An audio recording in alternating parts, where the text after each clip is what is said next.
Hey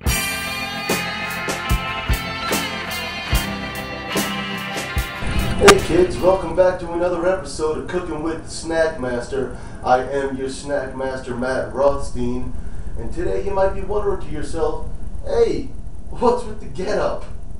Well, today I got on the Real Deal Chef duds because today we're doing a little Real Deal culinary spiel. Now you know me, I always give you the real deal when it comes to the culinary, right? But today bears a special occasion because we're going into some real classic French culinary technique.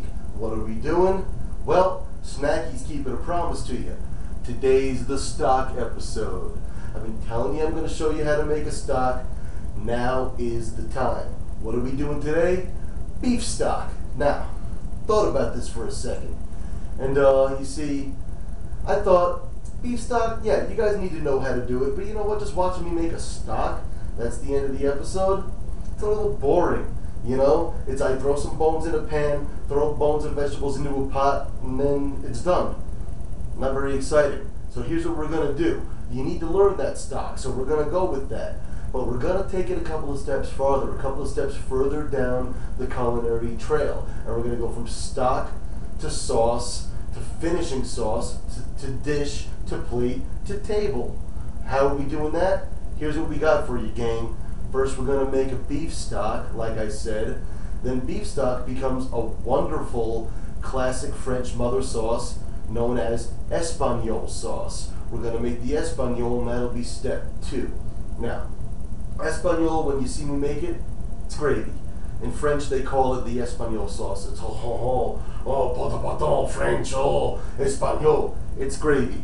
You got roux, beef stock, mirepoix, and then you cook it down till it's nice and thick and tasty, then you strain it off. In my world, in America, when I'm making roast beef or mashed potatoes, that's what I make. We call it gravy. So, we're going to make that, so it's not as hard as you think.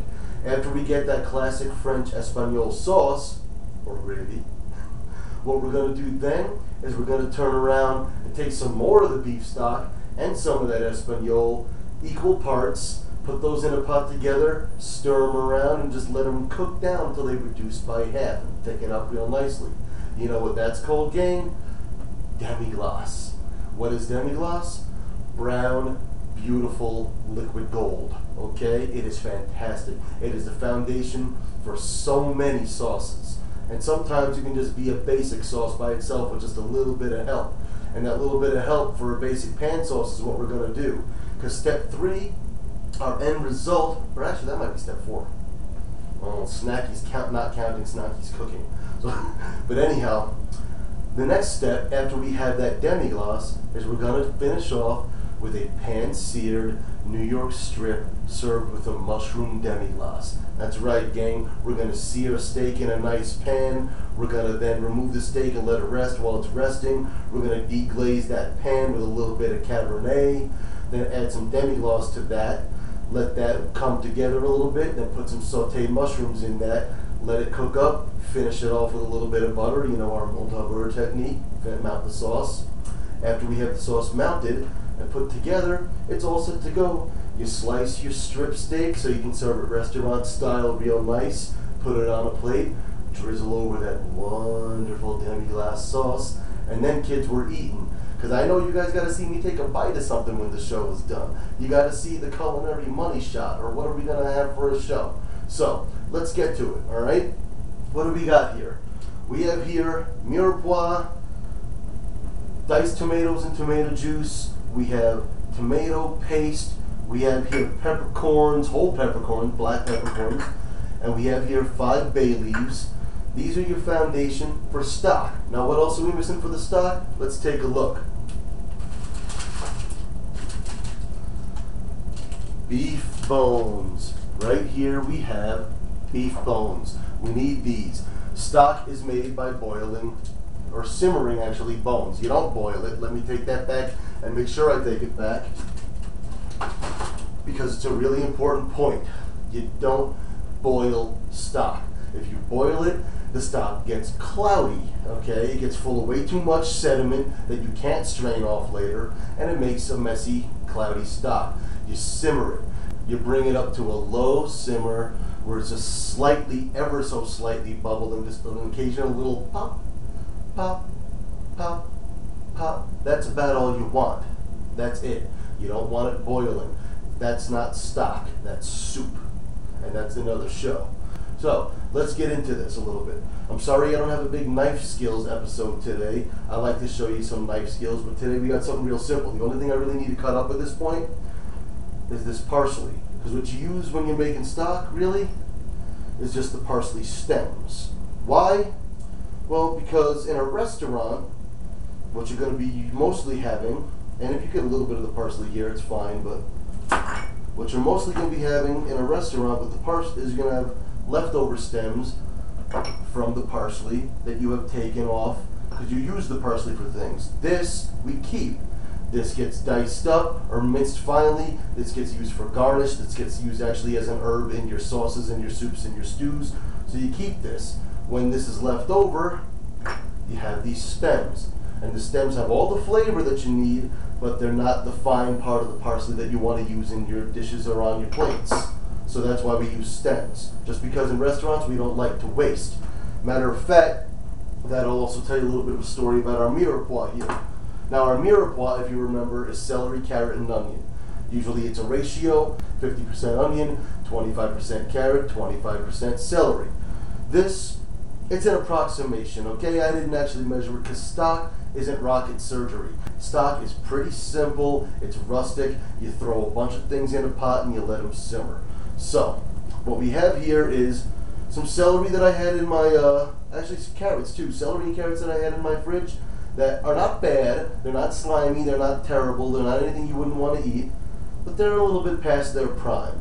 And again, when you're making a stock, it doesn't have to look pretty, it's not going in a salad, nobody's going to look at it, so it doesn't matter if it's a little past its prime. A little past its prime is what you want for stock because, and again, in restaurants, we don't like to waste.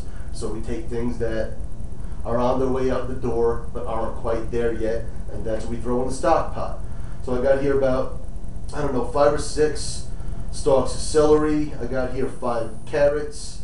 I got like 3 onions, and no crazy knife skills. You just chop them up in small enough pieces so that they're going to fit in the pot. The onions, I just quartered them. I didn't even peel them because it doesn't matter. The celery, I just again cut them in like thirds. And you see how I have the leaves here? Well, the leaves make flavor, so you want to keep the leaves when you're doing celery. There's flavor in those. Again, this is not a salad. It doesn't have to be pretty. Carrots, right here, I got a carrot. Again, we just cut these up in like thirds. I even still left these little stems on the end because it doesn't matter. It's all going to get strained out later. Stock is a clear liquid when it's finished. So we're going to take all this, and it's going to go into our stock pot. Now here's one piece of information you need to understand about stock. One ratio that does matter, and that is this. 100% water to 50% bones. Now, what that means in this case is I have about 5 pounds of bones, so I have about 10 pounds of water. Now, what is 10 pounds of water? Who measures water in pounds? Most people don't. I don't. But here's the thing. A pint's a pound the world around. I learned that in culinary school, and if you watch some other cooking shows, they like to use that same expression, but they didn't make it up, so I can go ahead and say it. A pint's a pound. So if you got a 16-ounce pound, you got a 16-ounce pint. Same difference. So now if you're thinking about, you have not 10 pounds, but 10 pints of water, which is 5 quarts of water, which is 1 gallon plus 1 quart. So I have that overweighting by my pot right now. So 5 pounds of bones, 10 pounds of water. That part does kind of matter. Then what we're going to do next is we're going to take those bones and we want to get some caramelization on them. We want flavor to go into our stock. Remember, brown food tastes good, so we caramelize things. So we take the bones, we roast them for like an hour and a half at 400 degrees. We're also going to roast these mirepoix for about a half an hour at the end. We're going to throw this right on top of those bones, right on top of that sheet pan with the parchment paper underneath. What we're also going to do after the first hour of roasting is we're going to take this tomato paste that's here, lovely rich red tomato paste, and we're going to spread that onto the bones. Why do we do that one? Well, tomato adds flavor, tomato adds richness, and you want all that in a stock. Beef and tomato are a beautiful marriage. Plus, that paste is going to brown. And when it browns, once again, more caramelization. You got that Maillard reaction. You got that sugars coming up to the surface, and sugars, caramel, we like how it tastes. Anything caramelized is good. So what we're going to do now is I'm going to go ahead and get these beef bones into the oven, and then we're going to let those roast for an hour. You don't need to hang around and watch that because it's like watching paint dry. So we're going to let those roast, and we'll come back in a little while. So don't go anywhere. Stick around on Cooking with the Snack Master. We'll be right back. Well, alright gang, we are back here on Cooking with the Snack Master. These bones have been roasting for a while, so it's time for the next phase in that process. We're going to pull them out of the oven, we're going to put them up here, we're going to spread some of this lovely tomato paste on them, throw the mirepoix on top of all that, and get it back in the oven and let it roast for another 30 minutes. So why don't we get to that? Safety first, kids.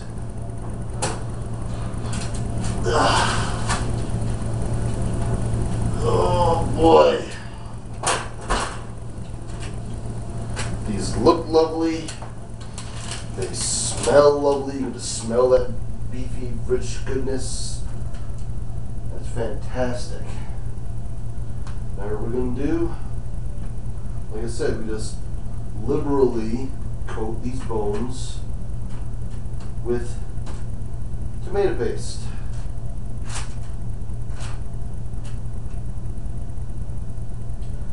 Make sure to get every bone, as many sizes as you can. You don't have to completely flip them over, you don't have to go completely crazy with it, but you definitely want to get a good amount of this tomato paste going on these bones here, because again, this is going to caramelize and add flavor. Alright, we got a good coating here now of tomato paste on all of those guys. Now we're just going to get our mirepoix back here, our celery, our carrots, our onions, and this just goes right on the same pan. And if you got dump some of it over, some of it gets on top, doesn't matter, it'll be just fine. You can actually hear it start to sizzle a little bit because there is some fat that's come out of these bones, because some of them have a little bit of meat and they have marrow. By the way, that marrow and that little bit of meat, especially the marrow, all that stuff is what helps to add texture and body to the stock, which is what makes it good. That's why we use bones. The difference between a broth and a stock is that stocks come from bones and broth comes from meat. Like if you take a whole chicken and you throw it into a pot and roast and boil it in the pot or simmer it in the pot, that will make broth.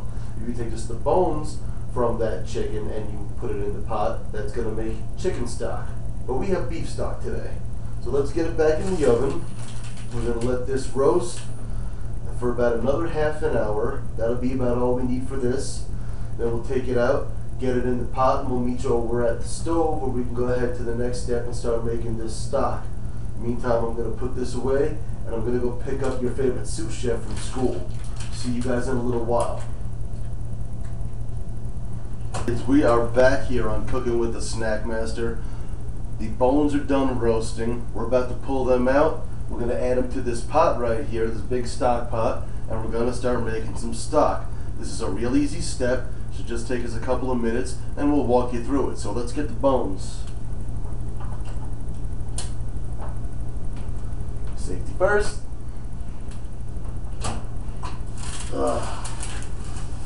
Okay. Whoa. Now look at that.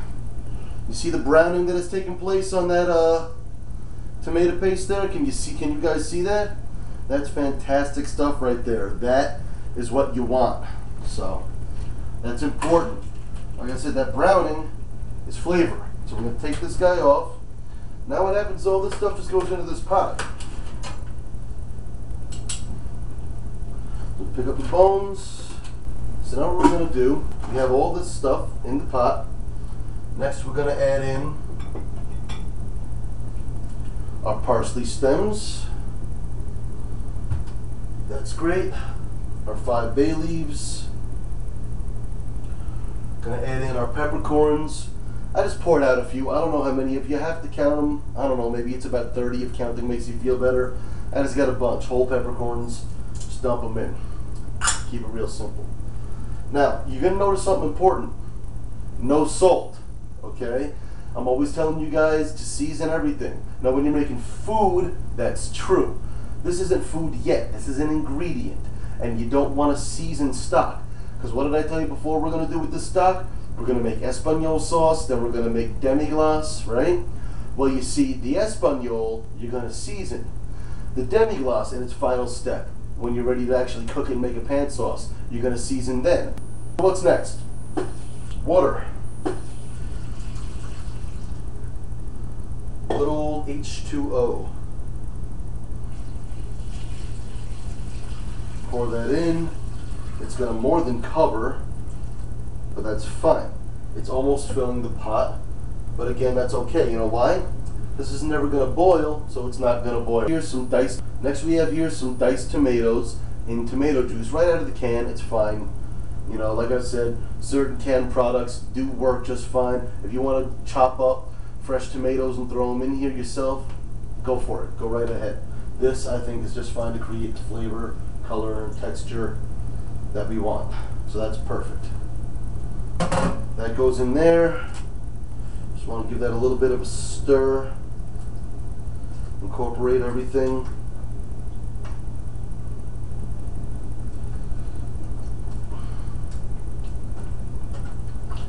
Good enough. And you know what? Turn this on to a heat of about medium-low. And you know what? I'm just going to leave this on medium-low. And here's the long part now. A beef stock is going to take, give or take, 8 hours or so. Simmering. Remember, not boiling. You're going to simmer this. I'm never going to jack that heat up. I don't want it jacked up. This is going to take a long time to come up in heat. That's just fine. But the good part is, now that it's done, it's done. Just leave it on the stovetop. Let it do its thing. You don't have to mess with it. Every once in a while, maybe every hour, hour and a half, if you come look at it and you see, if you see impurities on the surface, you're going to want to skim the impurities off, get rid of that stuff. You know, it's going to look basically like this foam when you see from the ocean. If you go to the beach, if you live somewhere where they have ocean, that foam, it's going to look like that. Soap scum, same type of thing. Once it's done, what we do is real simple. We let it cool for a while at room temperature. Then we put it over into an ice bath to let it cool further so we don't have it in the temperature danger zone for too long. Then we put it in the fridge, let it cool overnight. Once it cools overnight, in the morning, it's going to have remove that fat cap and discard that. And then after we discard the fat, we're going to be ready for the next step, which is our Espagnole sauce. But you know what? The Espagnole sauce, that's not going to be till tomorrow. So I've told you kids what to do. You got to skim this, leave it alone, don't mess with it, and we'll see you guys tomorrow. Have fun. We'll catch you later here on Cooking with the Snack Master. Alright gang, we are back here on Cooking with the Snack Master. It's about 8.5 hours later. Our stock has been simmering, doing its thing. I've been skimming off the fat, skimming off the scum off the top like I told you. And it's ready now for us to do the next step. We got to drain it, so we got to strain it through a fine mesh strainer like we have right here. We're going to strain it off, and then we're going to let it cool a little bit, because you don't want to put it into the fridge when it's that warm still. So we're going to strain it, we're going to let it cool, then we're going to add it to the fridge, and we're going to let it cool overnight. What should happen then is, again, the fat will rise up to the surface, whatever fat's left. In the morning we'll find that, we'll see that tomorrow, we'll scrape that off. And then you'll see the consistency of the stock. Hopefully it'll be a little bit gelatinous. It should look almost like Jell-O, really like when you use veal bones instead of beef bones. There's a lot more collagen in them, and that collagen turns into gelatin, and you really get the whole Jell-O looking thing. You get meat Jell-O. With the beef bones, it doesn't get quite as thick as that. But what you still get is a really good consistency. You still get a good mouthfeel. And the thing with the beef bones is because they're older, they actually have a more rich flavor. So I sacrifice a little bit of the gelatin so I can get a little bit of that flavor. Plus, to be quite honest with you, it's easier to find beef bones than veal bones, so that's what I got. Anyway, let's get this thing strained off, because you know what? It's late. I want to go to bed, kids, so let's get it going. You don't see the sous chef because he's in bed already. It's about 11:30 at night, so let's get this done. We got our pot right here.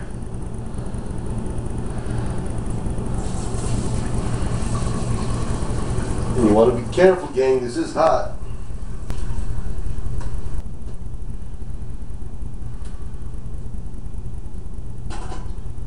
Alright, now we have that there. We have all those solids that have come out. I'm just going to let that stuff cool, and when it's cool enough, it's going to hit the trash. Because basically, there's nothing in there that's really useful anymore. So we are strained off now. And I'm going to remove this carefully. You got to be careful, but you do want to get that up because you see there's still stuff draining out of there. It's more stock. I had to spend 8 hours making it. I don't want to waste it. Okay, our stock is ready to go in here now. It's just going to sit here in the sink and cool for a little while at room temperature. Then when I think it's cooled off a little bit more, I'm going to try and surround it with ice water so I can get a nice ice bath and cool it down the rest of the way. When it's in the ice water, what you want to do is you want to stir it so that that cold temperature actually goes inside and into the middle. It's a really smart thing to do. Another thing you can do that I've seen on another show, you can fill plastic, like pint-sized plastic water bottles that you would drink out of. Fill those with water, put them in the freezer. That becomes ice. You take the ice and you stick it in the middle of the stock pot. Once you do that, you can get the stock pot to start to cool from the inside out. So we have our stock. It's cooling. It's getting ready to go. We're going to get this in the fridge, and we'll see you kids back in the morning when it's time to go to the next step, which is our Espagnole sauce. So don't go anywhere, and we'll see you tomorrow, kids. Alright, kids, we are back here on Cooking with the Snack Master. It is the next day. The stock, it cooled overnight. I already took the fat layer off the surface. I'm sorry I didn't get to show you that, but I'm trying to fit a lot into this episode, as I told you guys. We're going through several steps, so I cut a few steps out. Like for instance here, you've seen me do some knife work before, but here we have mirepoix. We have here some fresh parsley. Now, over here behind me, we have a stock pot that right now I am about to start making some roux in. I'm going to make a good dark brown roux. We've talked about roux before. I don't have time to show you that one today either, but if you want to see a little more about roux, go back to the chicken and sausage gumbo episode. We described roux in great detail there. After I get the roux done, I'm going to take this mirepoix, put it into the roux, brown the mirepoix in the roux. Then I'm going to add in beef stock that I have over there. I'm going to put in about 1 quart of beef stock. And then I have another quart of beef stock standing by that I'm going to use when I combine the two so that I can make Demi Glace later. After the Espagnole sauce is done, we combine equal parts of Espagnole with equal parts stock, and then we let them reduce by half. That's how we get the Demi Glace. So we're going to get over here, make the roux, and then we're going to show you where we're at. So stick around and we'll be right back. Oh hey snackers, how you doing? We're back here on Cooking with the Snack Master, and got this roux pretty close to where I want it to be. It's not quite as dark as I've told you about before yet. There's a reason for that. You see, for this recipe, for a classic Espagnole sauce, you want to brown the mirepoix for a little while, get a little bit of caramelization actually on those vegetables. So if I'm going to brown them in the roux, I want to add them to the roux a little bit sooner, because if this roux is completely chocolate brown and then I add the vegetables, and then I leave the vegetables long enough to get a good amount of color on them, well, then I might end up with a burnt roux, and burnt roux is not snacky. So right now I got here a color that is a pretty good, I would say, caramel instead of chocolate. And when I have my caramel roux, I'm going to go ahead and add in our mirepoix right here, guys. So just dump it in,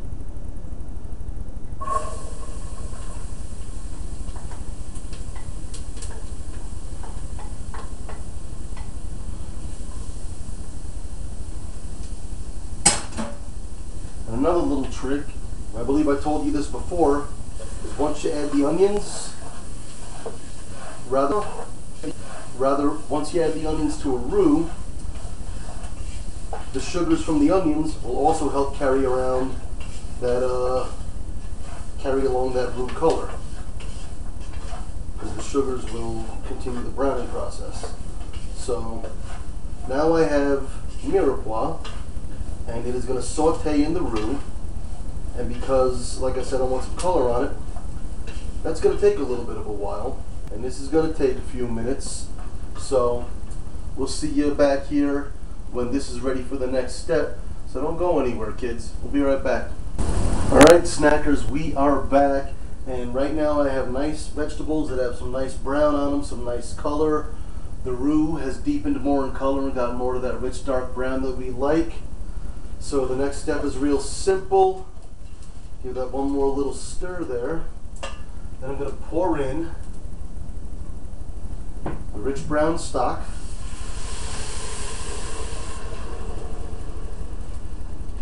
And give that a stir so that the roux incorporates.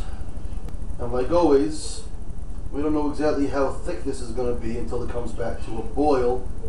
So now that this is going to have to come back up to a boil, now that I stirred it in and incorporated it, we just got to let it sit and do its thing for a few minutes and come up to temp.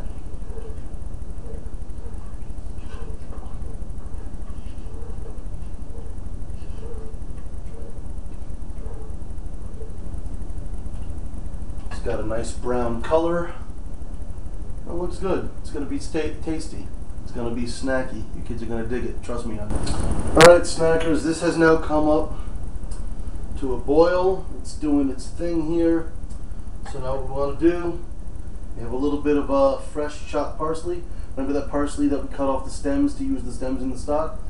This is some of that parsley. Like I said, you use the leaves when you're doing a sauce. So now we got some of that, and that's nice. Throw that in there. You can be pretty generous with it. We're going to save a little bit of this for later for garnish. Throw in a couple of bay leaves. We got to season, so let me get some salt. See, at this point, like I said, we can season now. But we still don't want to kill it. That's why I only added a little bit of salt, because we'll season this again when we use it in its final application, which is Demi Glace, and which is going to be the final Demi Glace pan sauce, the mushroom Demi Glace for the steaks. There. Salt and pepper. Again, give that a little bit of stir. We got to turn the heat down now to that medium low. We're going to add in some more tomato product, because again, the tomato goes good with beef. The tomato is one of the ingredients in classic Espagnole sauce, so I'm going to add in some tomato. Not too much, I don't think. We're going to add in that right there. Give that a stir. Okay. Now that simmers for an hour. Just does its thing. In an hour, we're going to strain that off, and that's classic French Espagnole sauce, or like I say, gravy here in the good old USA. What we're going to do in the meantime is, like I said, this is a mushroom demi-glace, right? So, we need some mushrooms. So we're going to get that going. What do we need to do with mushrooms? We need butter, and we need tongs. And what else do we need? We might need this right here. What does that say? Sliced mushrooms. Yeah, I'm going to use that. Okay, get this pan going, get some heat on it. Now here's one of the little tricks for sauteed mushrooms, especially for an application like this mushroom demi-glace. I'm not going to take all those and just dump them in the pan. You know, I'm not going to do that, okay? We can cook them that way. They will cook. They still have a nice flavor. But I want these to brown.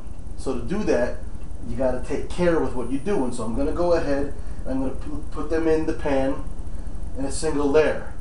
Let them brown on one side. Then I'm going to turn them over on the other side and I'm going to let them brown like that.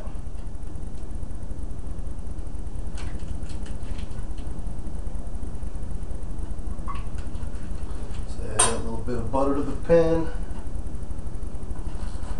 This is just like anything else with cooking, this mushroom technique.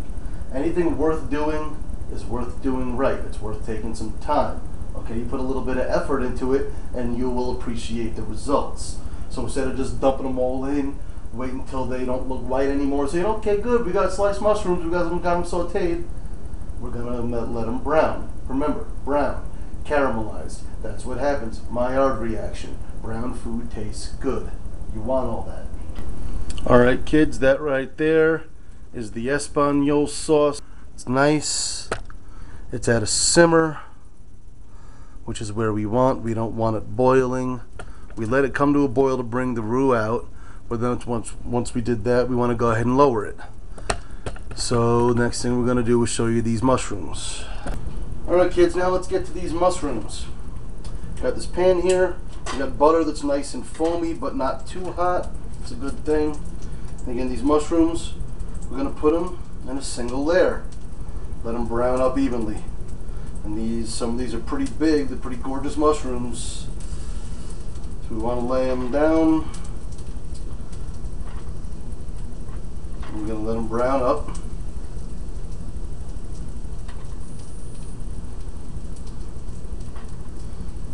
In this nice butter. Not only is the butter something we always like the flavor of, but hey, today we're cooking French food, right kids? Butter, French food, kind of goes together. Just ask anybody French. We want to make sure to have a nice even layer. We want to have each one really making contact with the heat of the pan. So these are going to do their thing. While they're in there, we'll season them a little bit.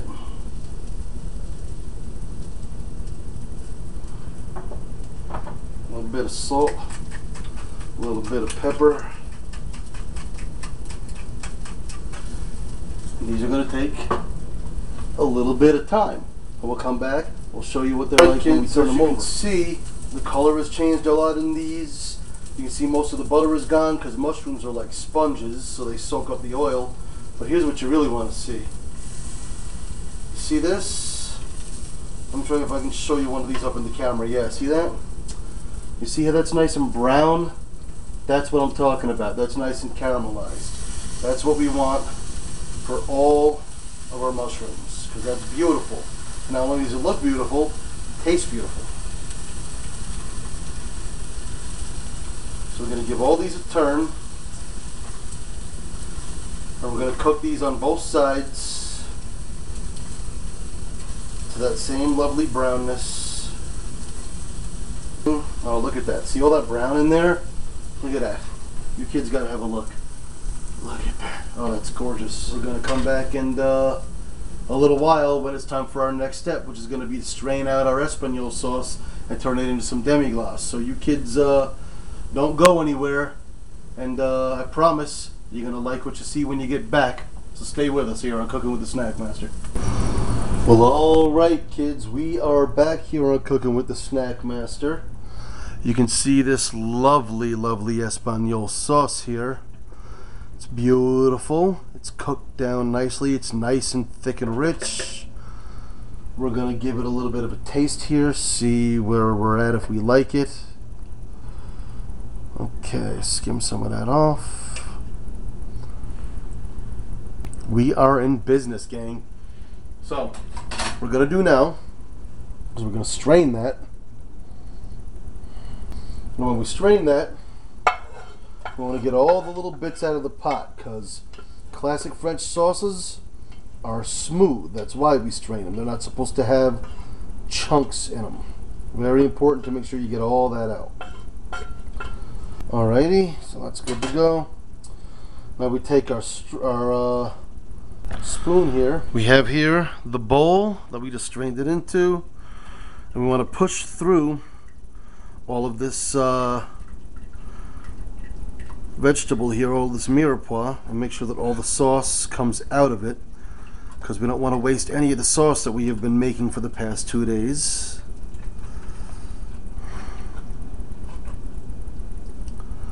And you really want to push it through. Don't break your strainer, certainly, and I'm going to try not to break mine, but we really want to make an effort to push through and really get all of that yummy brown goodness.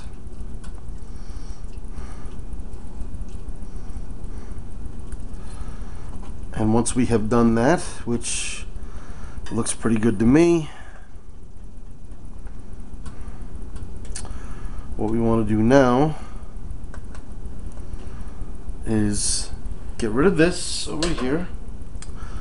Give that a quick stir around because it's lovely. We're going to add that right back to our pot that's over here. Right back in. And again,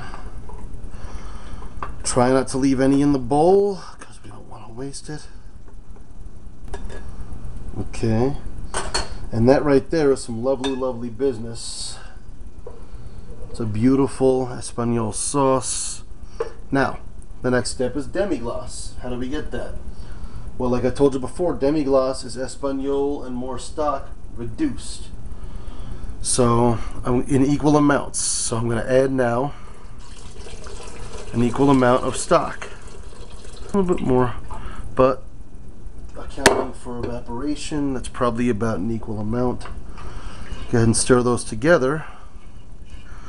Now we're going to turn the heat back up on that because we actually want a little bit of boiling now. And the reason why we want to get this up to temperature is because this now has to reduce by half. Alright gang, we are back.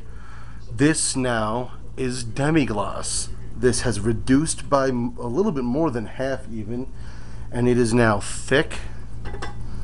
If you can look at it here, it is now thick and luscious and dark, deep, rich brown, and it is the foundation for many, many wonderful French sauces. Alright kids, we are back and we're getting ready to wrap things up here on Cooking with the Snack Master. We're getting to our final steps. Right here we got a hot pan, nice and preheated, a little bit of olive oil. Gonna get that in there. Let that oil work around just a little bit, and not too much oil. We don't want a lot. And now we have beautiful, beautiful New York strips. Ah, listen to that. Look at that, kids. Isn't that one of the best things ever? Beautiful steak. Those right there are going to cook for about 5 minutes on one side, then about 4 minutes on the other. That ought to get it somewhere between medium rare and medium, which is where I like it. And I'm going to season those up, because the first side was already seasoned, but you got to season it on both sides because it needs to taste something. Because it needs to taste like something on both sides. Otherwise, it's not snacky. Alright. The steaks are going to do their thing for, like I said, at 4 or 5 minutes. Then I'm going to flip them. So when I'm ready to turn them, we'll be back here on Cooking with the Snack Master. Time to flip the steaks. See how they are browned and beautiful? That's what we're looking for, gang. Right there, those steaks are browned, very nice, caramelized. We're going to let them cook like that on this side now for, again, about 4 minutes. Then we're going to remove them to the cutting board, and we're going to make our sauce. So when it's time to do that, we'll let you know what's going on. Back there you can see the broccoli. Gotta have a side dish. Over there I have delicious mashed potatoes, and we're gonna be back in just a minute, so stay with us. Well, alright kids, 4 minutes have elapsed. You can hear the beautiful sizzling. This steak is nice on both sides. Next step is to remove it. We're going to put it on the cutting board and let it rest. You got to let a steak rest for at least about half as long as you cooked it. So this steak was cooked about 9 minutes, so we got to give it 4 or 5 minutes to rest. Now that that's over there, we're ready to make our pan sauce. Very important thing. There's grease in that pan. We don't want grease in the sauce, so we got to degrease. You got to be careful when you do that, kids. I did it the other day, burned myself up pretty bad. Had a nice blister. You can see how I'm wiping it now to make sure there's not too much grease around. Gotta be careful with that part. So, but I managed this time to not burn myself. Next step here is we're gonna deglaze the pan. How do we do that? Do it with a little bit of wine, like I said. We're gonna use Madeira this time. Now what deglazing does is a couple of things. It adds a wine flavor to the sauce, because the sauce isn't just straight Demi Glace, because that wouldn't be snacky in and of itself. But what the wine also does, or any sort of liquid for deglazing, is you see all that stuff that was stuck to the bottom of the pan? That stuff is flavor. In the French, the culinary technique, we call it fond. And we want that. So what we want to do now is scrape the pan and use that liquid to help us with what we're doing. And while we're doing that, also, the wine is reducing. It's cooking off some of the alcohol. It never cooks it all off, but it cooks off significantly enough. You probably have to drink a gallon of sauce to feel it. So if you're a person who doesn't like to cook with wine, if wine bothers you, well, I really don't know much of a substitute for this particular sauce. But yeah, we got our fond now. We got our fond off the bottom of the pan, our little brown bits, our flavor. And we're going to let this sauce just reduce a little bit more. Let this wine here reduce a little bit more. Wouldn't really call it a sauce yet, it's just wine. But this is the base of our sauce. And as that comes away and gets down to where there's not a whole lot of liquid left in there, then we'll know that we're at the place we want to be. And once we're at that spot, we'll add in the Demi Glace, we'll add in the mushrooms, we'll season it, and we'll add in a little bit of butter at the end. Like I said, we're going to mount the sauce, or Madeira, and then after we do that, we're going to finish it with a little bit of fresh parsley, and then, kids, we serve. Okay, gang, you can see, we take a look in there how much of the wine has gone back out of that pan now. We've reduced that wine significantly, which is very good. So now we add in some Demi Glace.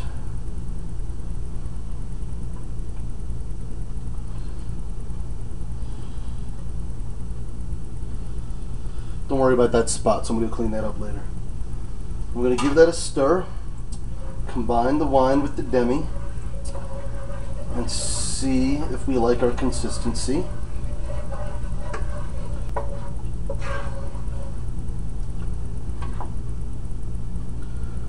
Now for me, I think we're actually getting pretty good there. So I want to give it a taste and see what I need to do seasoning wise.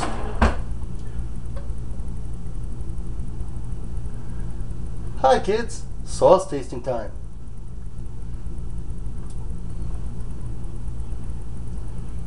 Wow, that's pretty amazing. I would say a little pinch of salt. I would say a little bit of pepper. We're going to bring in our mushrooms now. Alright, we're going to reduce the heat a little bit. Okay. So what you see there is a beautiful, rich mushroom Demi Glace sauce. We're going to mount the sauce with butter, very important step. Work that around.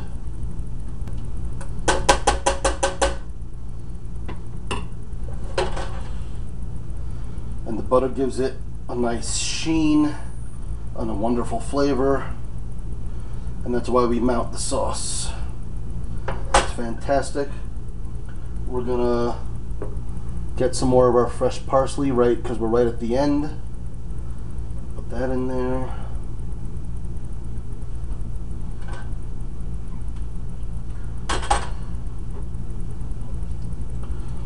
Work that around.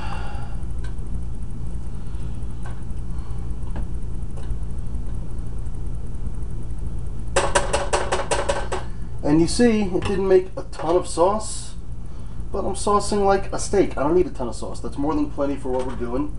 So let me give this one final taste. Another spoon.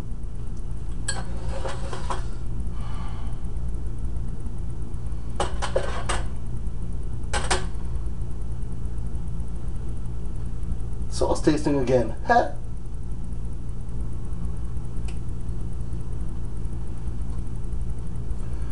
Oh, that's perfect. Well, kids, time to meet you back at the counter, because next thing that comes up is plating. So we'll see you back in a minute here on Cooking with the Snack Master. Well, alright gang, we are back, and now what it's time to do is we're going to get ready to plate. So how do we do that? First thing is, when this is restaurant style like we're doing tonight, we're going to want to cut our steaks. So let's get into that. Steaks are going to be sliced. So first, there's a bone here. We cooked it on the bone. We like to cook on the bone because you know what? The bone brings flavor. And when you're working with a steak like this, just feel around till you can find the bone. Feel it with your knife.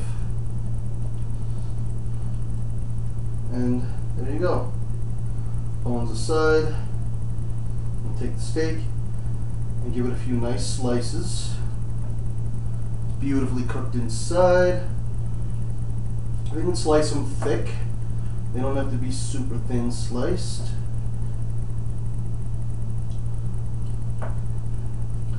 And also when you serve a steak like this, little bits like this on the end, that's the chef's bit.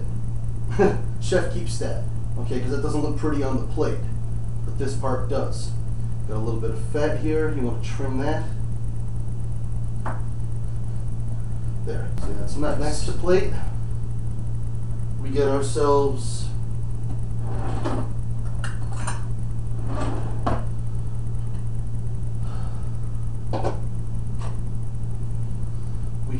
we got a plate right here. Oh, watch the knife.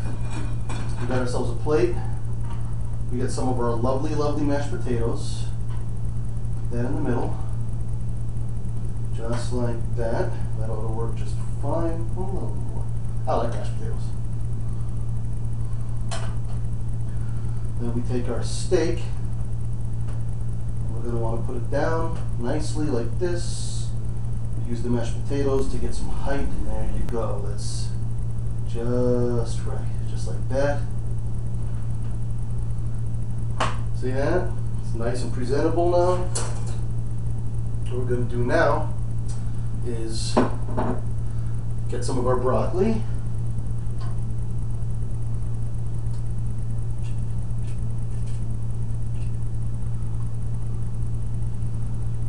That up over here. Just a couple pieces. Don't have to get crazy with it. You just want a little bit of garnish, a little bit of color on the plate. Very pretty.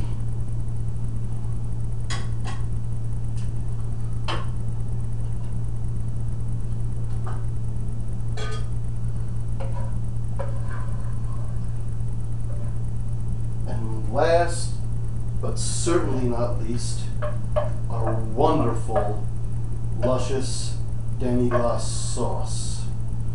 Let's take this, and again, we're being rustic with it here, so we're going to take this mushroom Demi Glace, and it goes right on the meat. I'm not making little swooshes on my plate here. I just want to eat it. Oh, that's fantastic. And that right there, kids, is a beautiful beautiful dish. Mashed potatoes, a beautiful strip steak with the mushroom demi glace, some nice sauteed broccoli, and we have to eat. Get a couple of these mushrooms.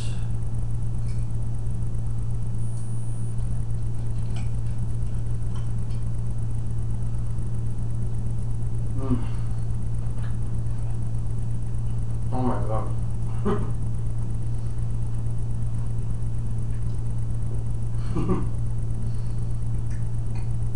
The steak is tender.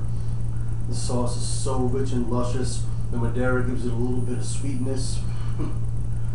You have to make this one, gang. I'm telling you. It's fantastic. I need another bite. I can't help myself. Wow.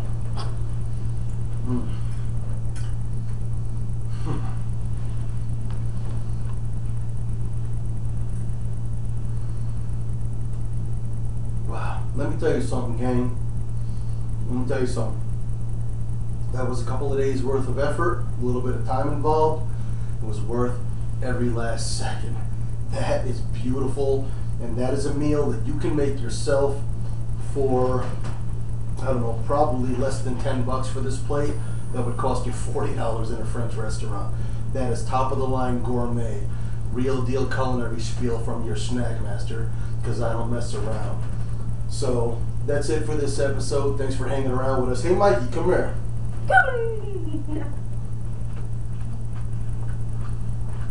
Hi. Hi. We can't forget about this kid, right? Huh? Uh-huh. See? Hi.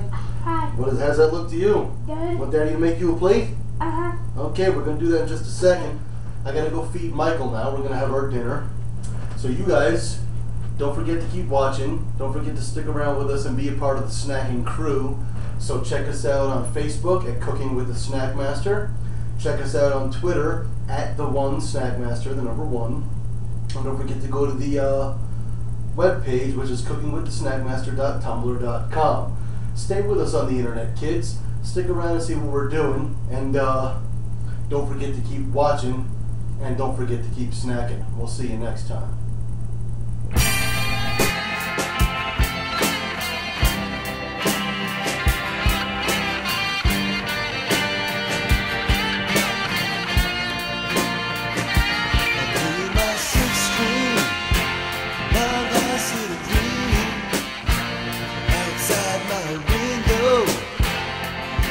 Watch the rising steam, the silhouettes dance on the factory.